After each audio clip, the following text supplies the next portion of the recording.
اللہ تخافوا ولا تحزنوا وابشروا بالجنہ التي كنتم توعدون. آگے کے لفظ بڑے خوبصورت، نحن اولیاؤکم فی الحیات الدنیا وفی الآخرہ. وہ فرشتے جو آئے ہیں نا جی، وہ بندے سے کلام کر رہے ہیں. نحن اولیاؤکم فی الحیات الدنیا وفی الآخرہ. کوئی پریشان نہیں ہونا، ڈرنے کی بات نہیں ہے، خوف بھی نہیں کرنا. سب سے پہلے تیرے لیے جنت کی خوشخبری ہے، اور تیرے لیے یہ بھی خوشخبری ہے ہم تیرے دوست ہیں، دنیا میں بھی آخرت میں بھی. فرشتے کہہ رہے ہیں بندے کو، نحن اولیاؤکم فی الحیات الدنیا وفی الآخرہ. ہم تیرے دوست ہیں، دنیا میں بھی تیرے دوست ہیں اور آخرت میں بھی تیرے دوست ہیں. اب بتائیں کہ جس بندے کے دوست فرشتے بن جائیں، جس بندے کے دوست فرشتے بن جائیں، اس بندے کی قسمت کے کیا کہنے. اور پھر دنیا میں بھی دوست ہو اور آخرت میں بھی دوست ہو، تو پھر بندے کو صاف ظاہر ہے وہ کام کرنے چاہیے جس سے بندے کو اللہ کی رضا حاصل ہے. مقصد میں نے شروع میں دو باتیں کی تھی نا، ایک ہے بندے کے دنیا میں آنے کا مقصد، ایک ہے ضرورت. مقصد ہے اللہ کو راضی کرنا، باقی ضرورت ہے کھانا پکانا کمانا، یہ ساری ضرورتیں ہیں بندے کی. اور یہ یاد رکھیے گا، ضرورتیں پوری کرنے کا اللہ نے وعدہ فرمایا، بندے تیری ضرورتیں میں نے پوری کرنی ہے. جو مقصد ہے وہ تو نے پورا کرنا ہے، ضرورت میں نے پوری کرنی ہے، مقصد تو نے خود تیار کرنا ہے اپنا بھی. تیرا مقصد کیا ہے جی؟ وہ ایک ٹیچر صاحب نے بچوں سے پوچھ رہے تھے، ہاں بھی آپ کیا بنو گے؟ ایک نے کہا جی میں پائلٹ بنوں گا. آپ کیا بنو گے؟ اس نے کہا جی میں ڈاکٹر بنوں گا. آپ کیا بنو گے؟ اس نے کہا جی میں پروفیسر بنوں گا، میں انجینئر بنوں گا، میں کاروباری بنوں گا، میں فلاں بنوں گا، میں فلاں بنوں گا. ایک ننھا سا بچہ کھڑا ہوا، اسے مجھے آپ کیا بنو گے؟ اس نے کہا جی میں صحابی بنوں گا. سبحان اللہ. اس سے پوچھا بھائی صحابی، کیونکہ صحابی تو اسے کہتے ہیں نا کہ جس نے ایمان کی حالت میں حضور زیارت کی ہے پھر اسی پہ اس کا خاتمہ ہوا، اسے صحابی کہتے ہیں.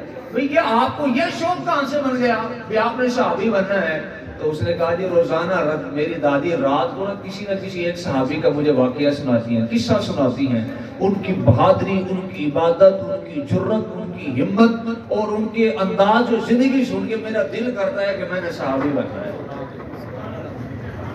یہ یعنی بندے کے کردار میں یہ چیز آنی چاہیے. اب ہم صحابی تو نہیں بن سکتے لیکن ان کے نقش قدم پہ تو چل سکتے ہیں، نقش قدم پہ تو چل سکتے ہیں نا. ایک بزرگ گزرے ہیں حضرت عبداللہ نام کے نا، بڑے نیک آدمی تھے، انہوں نے شادی نہیں کی.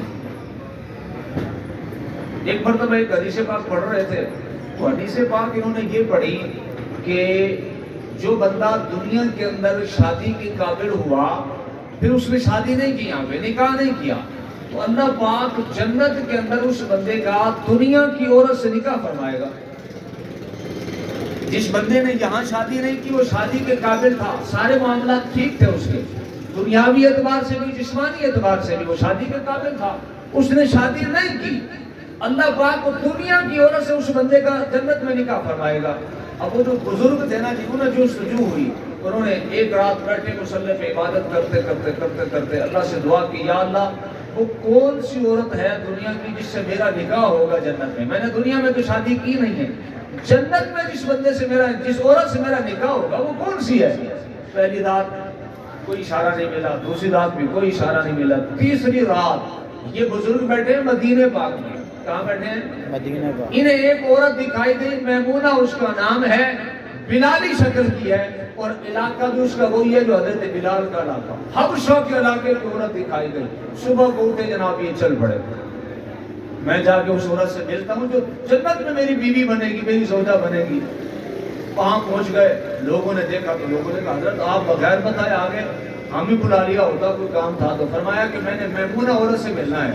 انہوں نے کہا جی آپ نے کس عورت کو؟ وہ تو دیوانی ہے، وہ تو یہاں وہ تو مجنون ہے، وہ ذہنی طور پر صحیح نہیں ہے، وہ آپ کس سے اتنی دور سے اس سے ملنے آئے؟ آپ نے فرمایا بس میں نے ملنا ہے یار، مجھے بتاؤ وہ کہاں ملے گی؟ کہا حضرت وہ تو جو ہے نا جی پیسے لے کر لوگوں کی جانت چراتی ہے جنگل کے اندر، بکریاں چراتی ہے لوگوں کے، وہ شام کو آئے گی تو مل لینا. فرمایا نہیں میں نے ابھی ملنا ہے. لوگوں نے راستہ بتایا جی فلاں جنگل میں جناب وہ بکریاں چرا رہی ہے. یہ بزرگ اب چل پڑے، چلتے چلتے جب جنگل میں داخل ہوا نا جی، ادھر سے شیر نظر آیا، ادھر سے بھیڑا نظر آیا، ادھر سے خونخوار جانور نظر آیا. پہلے تو سوچنے لگے کہ یار عورت کی ہمت نہیں ہے جنگل میں بکریاں چلا رہی ہے، عورت ہو کے جنگل میں بکریاں چلا رہی ہے.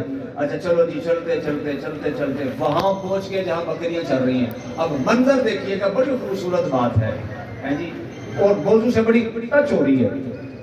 وہاں دیکھا کہ بی بی صاحبہ مصلی پہ کھڑی نماز پڑھ رہی ہیں، بکریاں چل رہی ہیں اور جنگل کے شیر ان بکریوں کی حفاظت کر رہے ہیں. سبحان اللہ. تھوڑے حیران ہوئے یہ کیا ماجرا ہے؟ جنگل، پھر یہاں آنا، پھر مصلی، پھر بکریاں چل رہی ہیں اور شیر ان کی حفاظت کر رہے ہیں. اچھا اگلا منظر اس سے بھی بڑا خوبصورت ہے.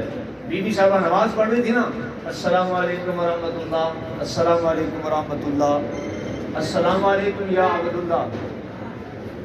وہ جب بزرگ آئے ہوئے تو انہوں نے سلام کیا. انہوں نے کہا ہے میری آپ کی ملاقات تو نہیں ہوئی کبھی، میری ملاقات. اچھا اگلا جملہ بی بی صاحبہ نے خود فرمایا، بڑا خوبصورت جملہ.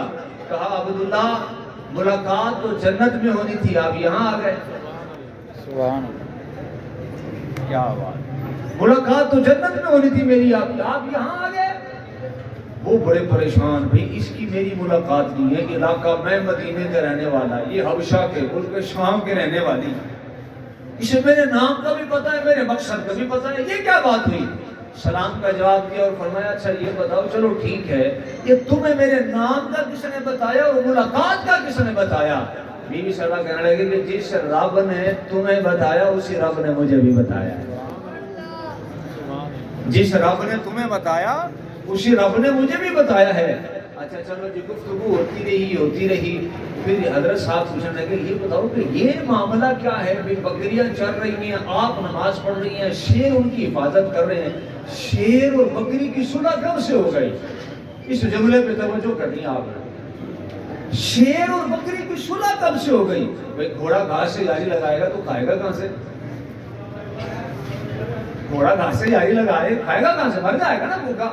بھئی یہ شیر بکری سے اس کی صلح کب سے ہو گئی؟ بی بی صاحبہ کا جملہ سنیے گا اور دل کی تختی پہ لکھیے گا، نقش کیجیے گا. وہ فرمانے لگی کہ جب سے میری اللہ سے صلح ہو گئی ہے اللہ نے ان کی بھی صلح کروا دی. سبحان اللہ. سبحان اللہ. جب سے میرے رب سے صلح ہو گئی ہے تو اللہ نے شیر اور بکری کی بھی صلح کروا دی. تو یقین جانیے اگر ہماری بھی ہمارے رب سے صلح ہو گئی تو پھر یہ سارے پریشانیاں ختم ہو جائیں گی. معاملات ہمارے بگڑے کیوں ہوئے ہیں؟ کیونکہ ہمارے رب سے صلح نہیں، ہمارے رب سے صلح نہیں. ہاں ہم نے بنائی نہیں، اپنے سب سے بنائی ہے. اس سے یار میری بگڑے نہ، اس سے بھی نہ بگڑے، اس سے بھی نہ بگڑے، وہ بھی ناراض نہ، وہ بھی ناراض نہ ہو، میرا کاروبار متاثر ہو جائے گا. کبھی ہم نے یہ بھی سوچا ہے کہ یار اگر رب ناراض ہو گیا تو میری زندگی نہیں متاثر ہو جائے گی. وَمَنْ أَعْرَضَ عَنْ ذِكْرِي فَإِنَّ لَهُ مَعِيشَةً ضَنْكًا. اللہ فرماتا ہے کہ جس نے میرے ذکر سے منہ موڑا میں اس کی زندگی تنگ کر دوں گا. قرآن کی بات ہے، میں اپنے گھر کی بات ہی نہیں کر رہا. وَمَنْ أَعْرَضَ عَنْ ذِكْرِي، قرآن کے ایک اور مقام پر اللہ فرماتا ہے وَمَا أَصَابَكُم مِّن مُّصِيبَةٍ فَبِمَا كَسَبَتْ أَيْدِيكُمْ. فرمایا تم پہ جو مصیبت پہنچی ہے تمہارے اپنے ہاتھوں کا کیا ہوا ہے. وَيَعْفُو عَنْ كَثِيرٍ، بہت سارا تو اللہ نے معاف کر دیا ہے. ہم نے ہر کسی سے بنانے کی کوشش کی ہے، کبھی اللہ سے بنانے کی کوشش نہیں کی. ہر کسی کو منانے کی کوشش کی ہے، کبھی اللہ کو منانے کی کوشش نہیں کی. تو جس دن اللہ کو منا لیا، وہ کسی اللہ والے کا خوبصورت قول ہے، فرمایا تم اللہ کو راضی کر لو اللہ سب کو راضی کر دے گا. ٹھیک ہے، یہ جملہ بس آخری جملہ یہ ذہن نشین کر لیجئے. فرمایا تم اللہ کو راضی کر لو اللہ سب کو راضی کر دے. جس دن اللہ راضی ہو گیا ہمارے معاملہ سیدھے ہو جائیں گے. اور جب تک اللہ ناراض ہے تو صاحب ذرا معاملات بگڑیں گے، بنیں گے نہیں. اللہ مجھے آپ کو عمل کی دو.